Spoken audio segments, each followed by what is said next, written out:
Amy Lavoie, welcome to the conversation today. Thanks so much, John. It's great to be here.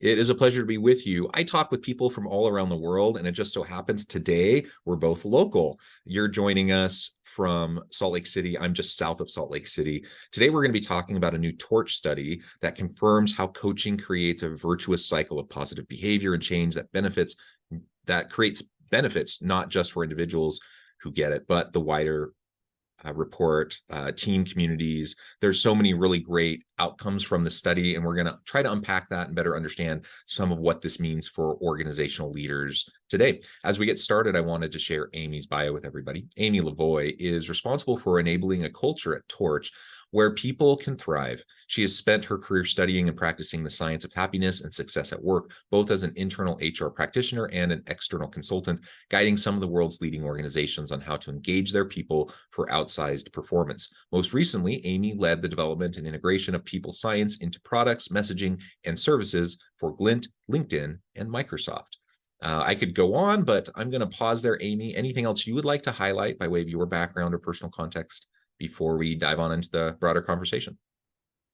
No, I think you covered it well. Just say that I'm really passionate about using technology to create more humanity in the world of work. And I just am really excited about this new research because I think it helps us to better understand how we can influence that and do that. And coaching is just has had a really meaningful impact on me and something I wish more people can benefit from. I definitely think everyone can benefit from it. It's kind of like therapy. I think everyone should have a therapist. I think everyone should have a coach. And whether it's formal or informal coaching that happens, everyone needs that personal board of advisors that you can lean on, get the coaching, get the mentoring, get the support you need to go through the stages of career development, because it's just too complicated, it's too hard, it's too messy, and everyone needs support. I could not agree more. It's like if you're only being coached by, your own brain or the voices in your head, like it is really hard to make sense of things. And I mean, you've probably experienced it, John. I know I have, like, absolutely transformational impact when you have someone that can just listen and ask you questions and help you. Really, what coaching does, it kind of helps you find the answers within you and help you to kind of just get out of your own way, which a lot of us do, work through really complicated things that happen when Mm-hmm. we interact with humans. And it's just an amazing resource that I'm so excited technology has enabled to be able to make it more accessible to more people.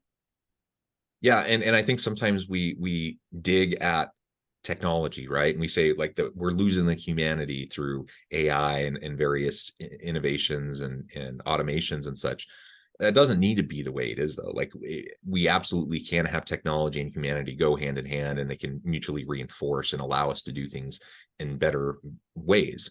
You mentioned the voices in our heads. I think that's a scary thought. The voices in my head. I want to get out of my head as much as possible, and hear the voices of other people and get the input and leverage what other people can share with me to help shape my self-reflection. All of that's just really important. So this is what we're going to dive into as we talk about this torch study. Why don't you start by uh, painting the picture for us, kind of the background behind this study, why this study in particular, why now, and then we can start to talk about some methodology and some of the key findings.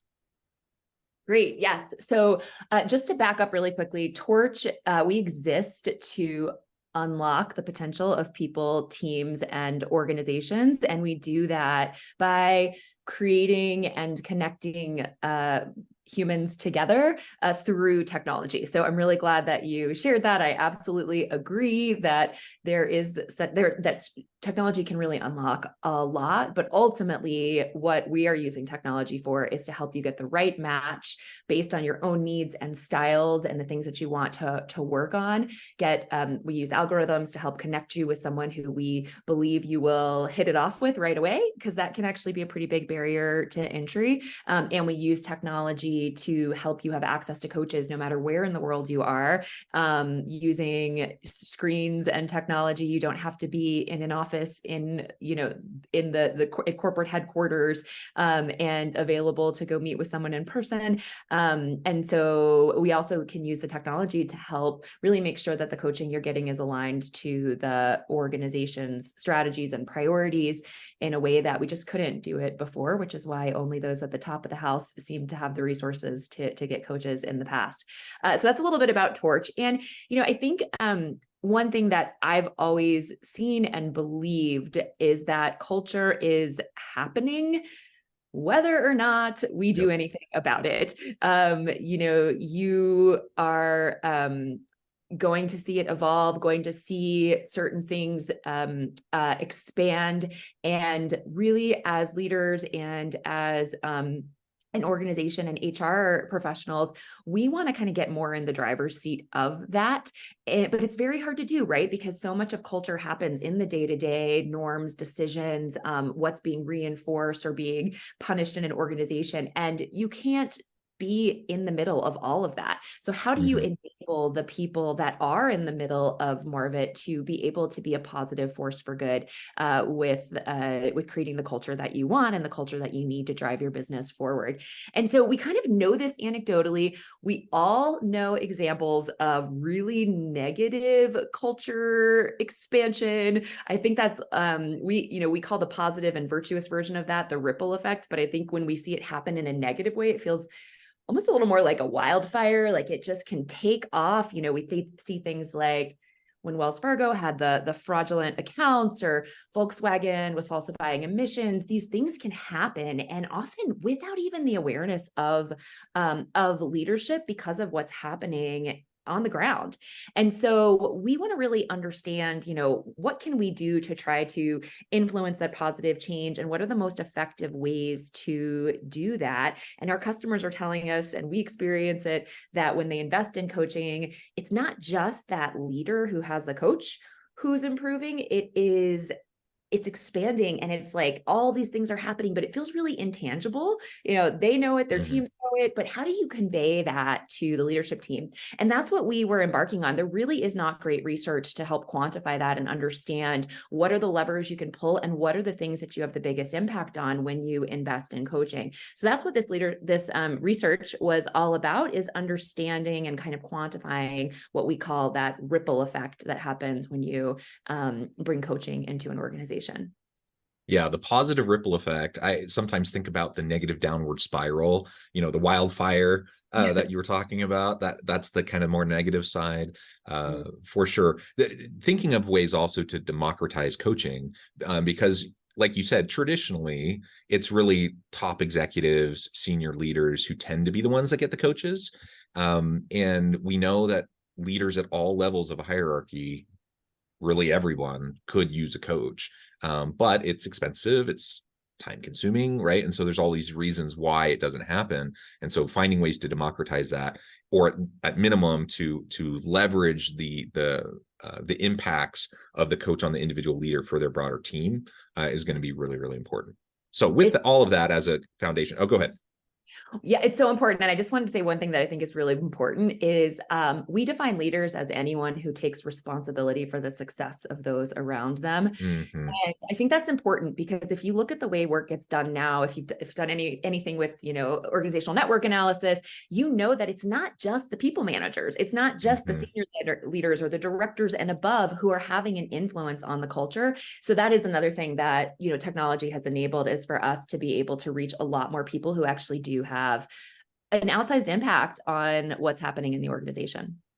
Yeah, absolutely. Okay, so let's dig in. Maybe describe just briefly some of the nuts and bolts behind the methodology of this, the sampling, etc., and then we can talk about some of the results.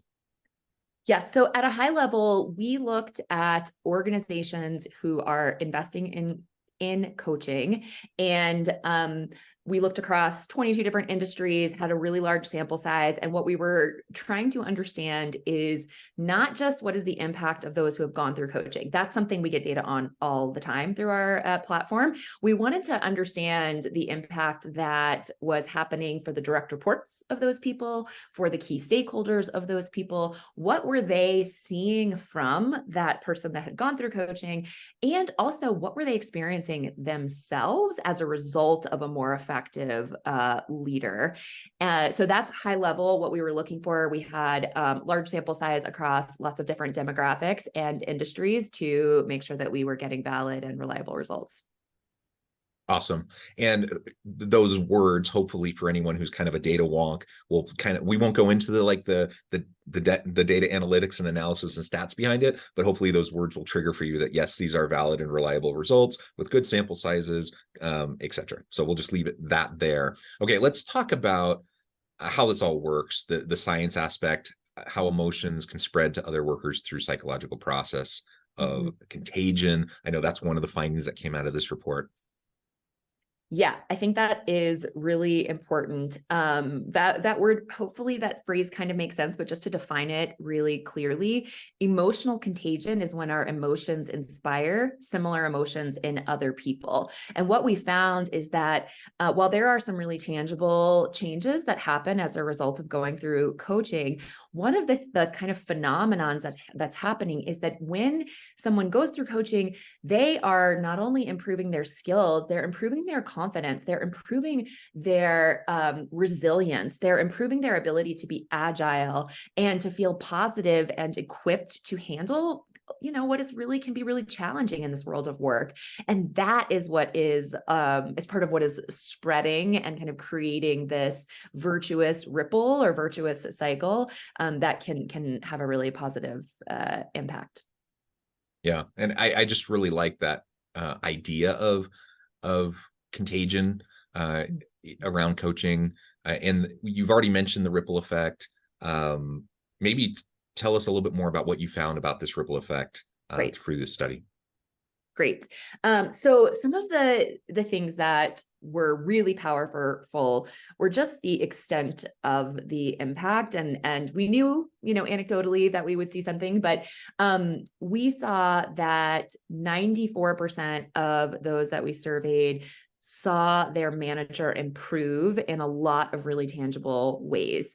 And that is something that is, when you think about the impact that a manager can have, especially a manager who is struggling on not only the effectiveness of the work, but sometimes really the livelihood of the employees that they are managing, that is pretty incredible.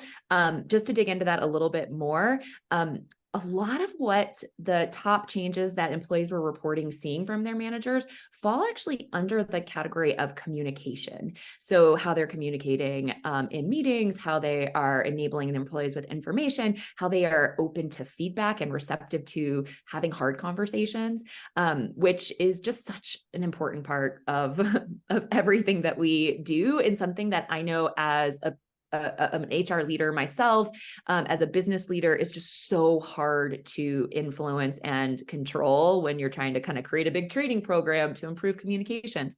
So that was really powerful. And I'll just give you one quick quote that really stood out to me.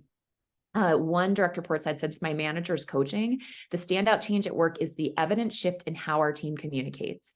Meetings have transformed into focused, open, and inclusive sessions, valuing every team member's input, and that shift has nurtured better collaboration. So, just to kind of see an employee say, like, not only are our meetings more effective, but, you're also driving things like innovation, and I feel like I belong more, and I feel like I'm valued more.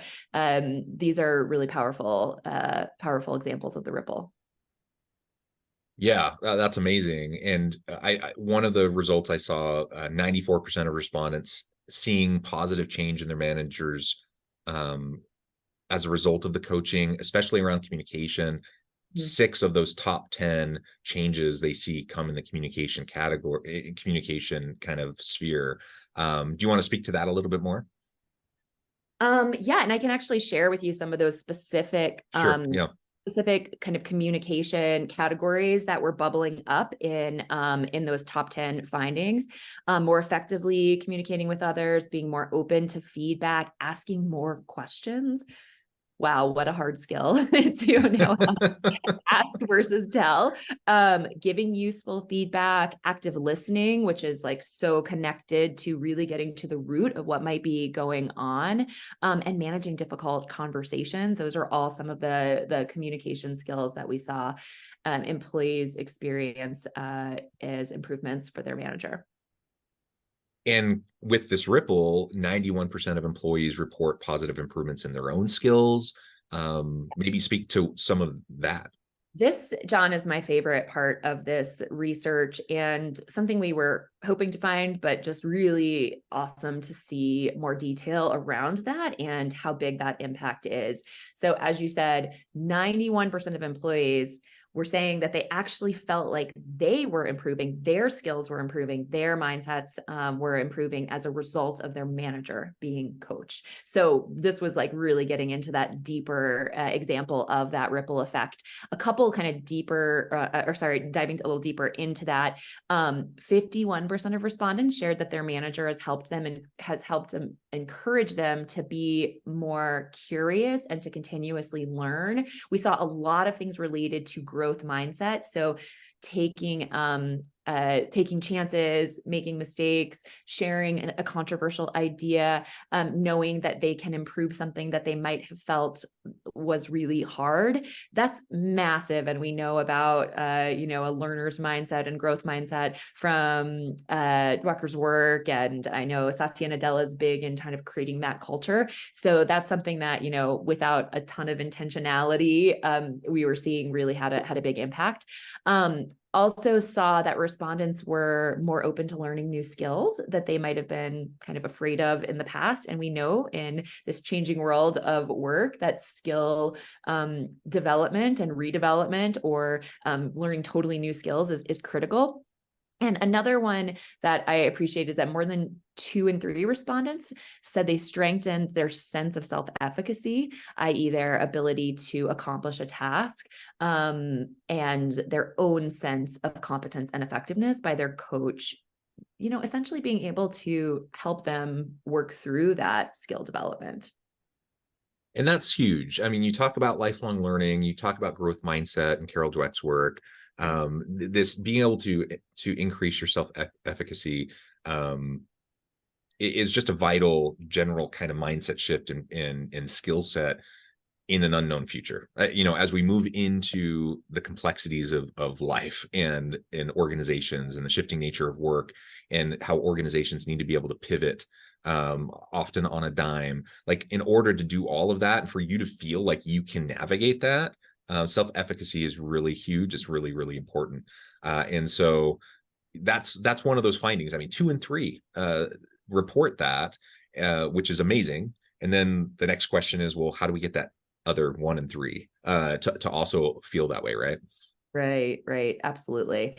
Yeah. And, I think one of the most important skills that managers should have is not just making, that other third get there, but also being able to talk openly if it's not the right path for them or not the right role for them.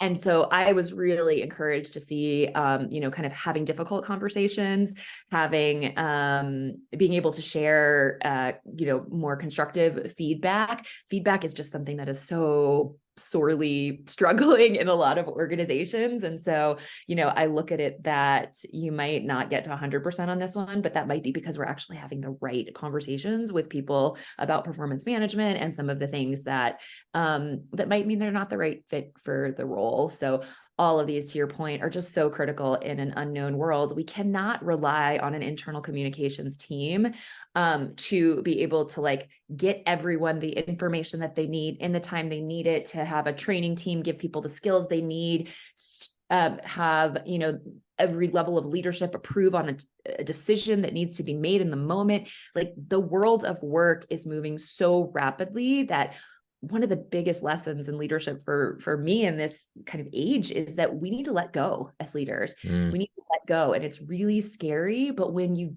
give people at all levels, the organization, the skills to know how to make decisions, how to have hard conversations, when to raise things up, when to just move forward. Like that's when the magic happens and when we can pivot and respond to this change quickly.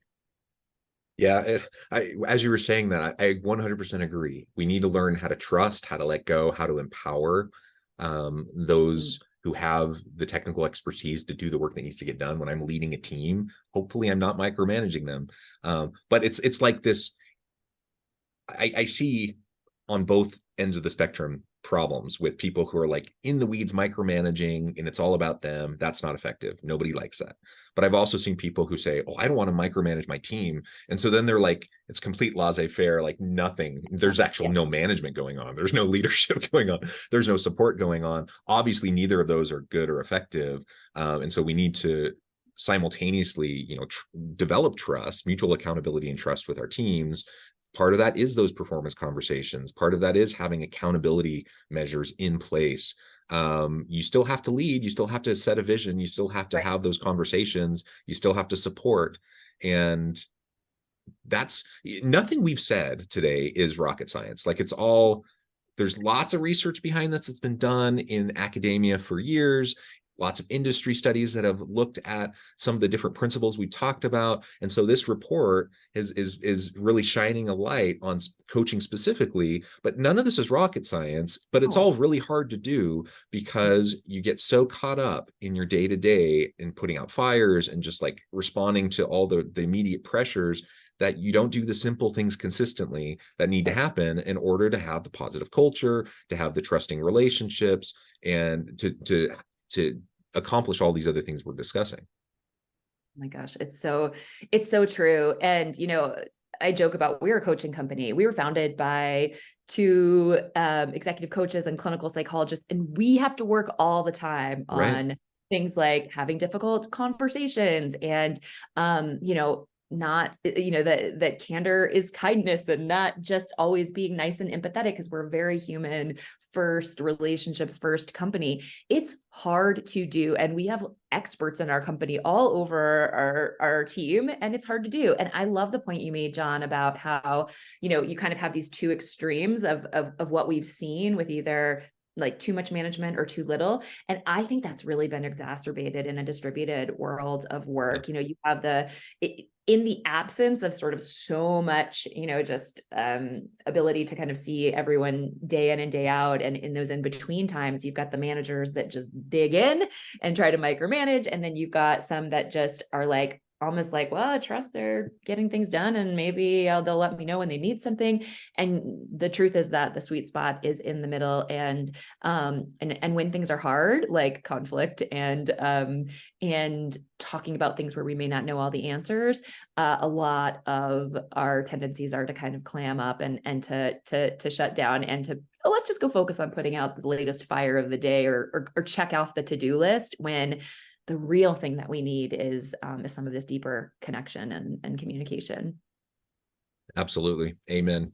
Well, Amy, this has just been a really great conversation. I know at the time I need to let you go here in just a minute, but before we wrap things up for today, I wanted to give you a chance to share with the audience how they can connect with you, find out more about your work, your team, where they can find this report, and then give us a final word on the topic for today.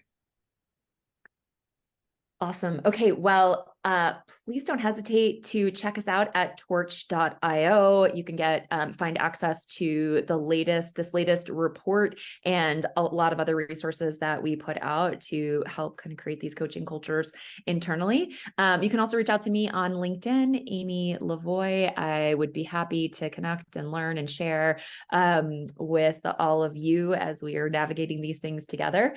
And finally, I think one of the things about the report that is just so important, like you said, John, it's not rocket science, but yet we're not doing it. Sometimes I feel like, the scientific equations are easier to do than this stuff. So it's Yeah. like, in some ways you wish there was there was a textbook or a playbook on what exactly to do, and we're not doing it. And so we realize that a lot of times organizations intuitively knowing it's the right thing to do is not enough to get the business case to find funding and to be able to roll out new programs and convince, the CFO in a tight budget time that this is something you need. So I just want to leave you with one other stat that came out of the research, which is about the impact that coaching has on overall company performance. So we were able to tie this also to things like retention rate. We know how expensive it can be to attract employees, Mhm. rates of promotion, and even increased levels of performance.